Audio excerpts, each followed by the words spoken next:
Selamat bertemu kembali bersama saya Pastor Hamzani Simbolon dalam Renungan Harian Katolik pada Jumat 18 Februari 2023, hari biasa pekan ke-6.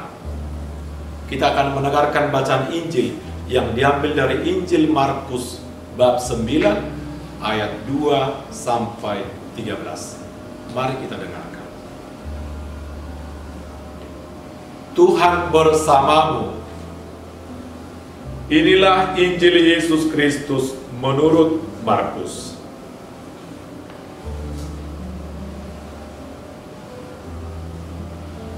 Enam hari kemudian Yesus membawa Petrus, Yakobus dan Yohanes, dan bersama-sama dengan mereka ia naik ke sebuah gunung yang tinggi. Di situ mereka sendiri saja. Lalu Yesus berubah rupa di depan mata mereka, dan pakaiannya sangat putih berkilat-kilat.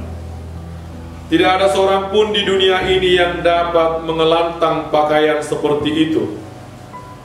Maka nampaklah kepada mereka Elia bersama dengan Musa.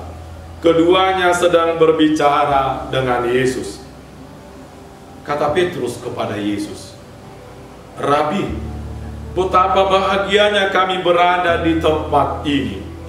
Baiklah kami dirikan 3 kemah, 1 untuk engkau, 1 untuk Musa, dan 1 untuk Elia." Ia berkata demikian sebab tidak tahu apa yang harus dikatakannya, karena mereka sangat ketakutan. Maka datanglah awan menaungi mereka, dan dari dalam awan itu terdengar suara, "Inilah anak yang kukasihi, dengarkanlah dia." Dan sekonyong-konyong waktu mereka memandang sekeliling mereka, mereka tidak melihat seorang pun lagi bersama mereka kecuali Yesus seorang diri. Pada waktu mereka turun dari gunung itu, Yesus berpesan kepada mereka supaya mereka jangan menceritakan kepada seorang pun apa yang telah mereka lihat itu. Sebab anak manusia bangkit dari antara orang mati. Mereka memegang pesan tadi sambil mempersoalkan di antara mereka apa yang dimaksud dengan bangkit dari antara orang mati. Lalu mereka bertanya kepadanya, "Mengapa ahli-ahli Taurat berkata bahwa Elia harus datang dahulu?" Jawab Yesus, "Memang Elia akan datang dahulu dan memulihkan segala sesuatu.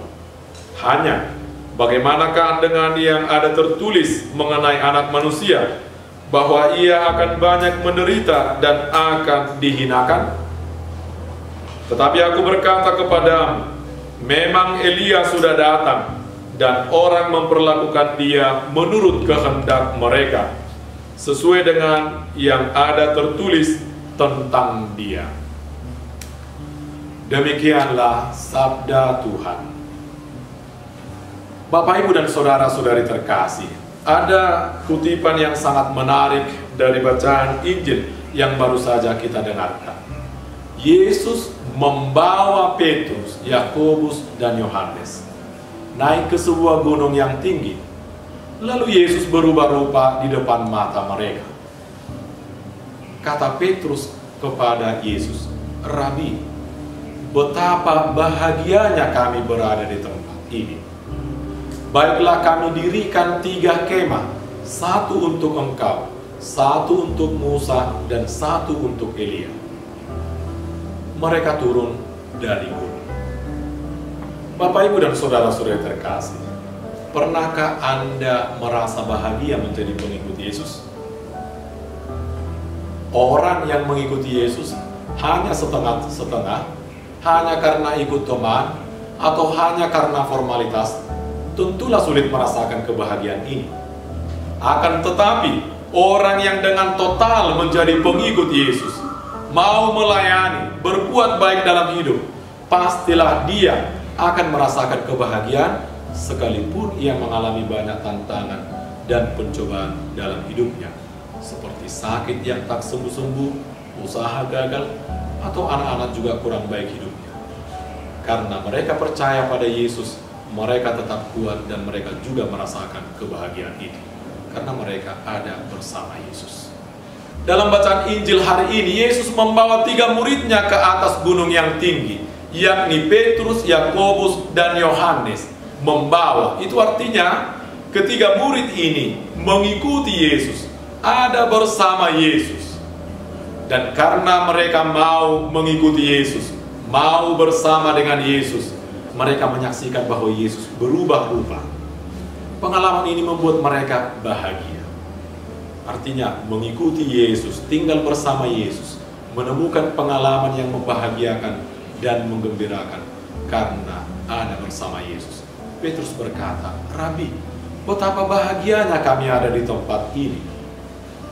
Orang yang mau mengikuti Yesus dengan tulus, tinggal bersama Yesus, akan mendapatkan pengalaman-pengalaman yang membahagiakan dalam hidupnya. Di sekitar kita, kita sering mendengar kesaksian luar biasa dari orang-orang yang mengalami campur tangan Tuhan dalam hidupnya. Entah itu lewat orang yang mau menolong, entah itu penyertaan Tuhan dalam perjalanan, entah itu kesembuhan, entah itu kesuksesan, rezeki, dan lain-lain. Pengalaman-pengalaman itu tentu sangat membahagiakan. Bapak, Ibu, dan saudara-saudari terkasih,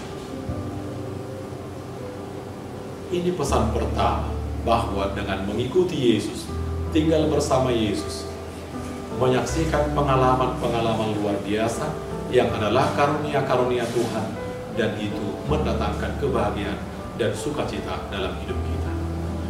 Lain dari ini, Bapak, Ibu, dan saudara-saudari terkasih, tindakan Petrus, Yakobus, dan Yohanes yang ingin tinggal terus di gunung karena bahagia adalah juga tindakan kita dalam hidup sehari-hari. Betapa bahagianya kami berada di tempat ini. Baiklah kami dirikan 3 kemah, kata Petrus, karena dia bahagia, dia ingin tinggal di situ dan mendirikan kemah di situ. 3 murid ini ingin mendirikan kemah di situ supaya tinggal lama di situ. Mereka tidak ingin lagi turun dari gunung itu. Akan tetapi pada akhirnya dikatakan dalam bacaan Injil itu, Yesus membawa mereka turun dari gunung. Saudara-saudari terkasih, ketika kita pergi ke tempat liburan, tempat nyaman, menyenangkan, kita ingin tinggal berlama-lama di situ. Demikianlah juga pengalaman para murid tadi.